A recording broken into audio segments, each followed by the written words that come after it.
काम करेगा कि युद्ध जो जी है। बिल्कुल, देखिए जो दूसरे मुल्क हैं उन्हें भी कहीं ना कहीं एक अहम रोल अदा यहाँ पर करना चाहिए, और जो कर रहे हैं क्या वो नाकाफी साबित हो रहा है? डॉक्टर ब्रह्मदीप जी, आपको क्या लग रहा है दूसरे मुल्कों का जो रवैया है इस मसले को लेकर, क्या वो इतना सेटिस्फाइंग नहीं है कि कोई हल इसका नहीं निकल पा रहा है? ज्यादा स्ट्रिक्टनेस उन्हें दिखानी चाहिए कि जल्द से जल्द इस जंगबंदी को किया जाए? देखिए, सबसे पहले तो समझने की जरूरत है कि युद्ध भूमि के जो युद्ध भूमि है जो उसमें सभी हल ढूंढे नहीं जा सकते। हल ढूंढने के लिए आपको वार्ता के लिए तैयार रहना पड़ेगा। अब लेकिन वार्ता रुकवाने के लिए प्रयास कौन कर रहा है?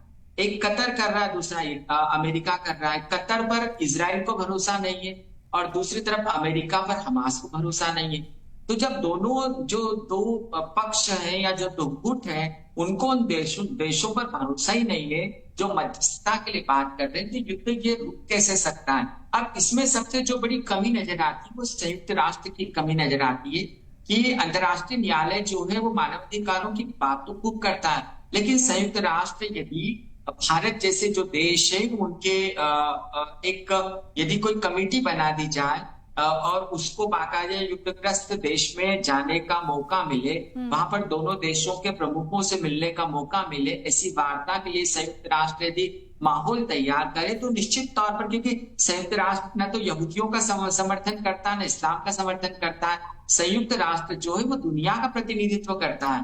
लेकिन अफसोस इस बात का है कि दुनिया का प्रतिनिधित्व करने वाली जो संस्थान है उसकी आवाज बुलंद है ही नहीं, क्योंकि उसका प्रतिनिधित्व करने वाली जो महाशक्तियां हैं, चाइना को ले लें आप, ब्रिटेन को ले लें, अमेरिका को ले लें, फ्रांस को ले लें, तो ये जो देश है ये अपने हितों के संवर्धन करने में लगे रहते हैं। और चाइना चाहता है कि उसका जो बेल्ट एंड परियोजना जो है उसको वो सहूलियत से निकल जाए, इसलिए चाइना जो है वो ईरान के पक्ष में खड़ा नजर आ रहा है। अमेरिका जो है, अमेरिका के बहुत सारे हित खाड़ी देशों में है, तो वो लगातार जो है वो इजराइल को प्रोटेक्ट कर रहा है, क्योंकि वो मध्य पूर्व में शांति स्थापित होने देना नहीं चाहते। क्योंकि मध्य पूर्व में शांति स्थापित हो गई तो आखिर यूरोप की अर्थव्यवस्था कैसी चलेगी? सारा जो तेल है वो तो मध्य पूर्व से जाता है, सीरिया से जाता है, इराक से जाता है, इन देशों से जाता है। तो इस मामले को लेकर महाशक्तियां ईमानदार है नहीं, संयुक्त राष्ट्र जो है वो प्रयास कर नहीं रहा है। यही कारण है कि मध्यस्थता को लेकर माहौल तैयार हो नहीं रहा है।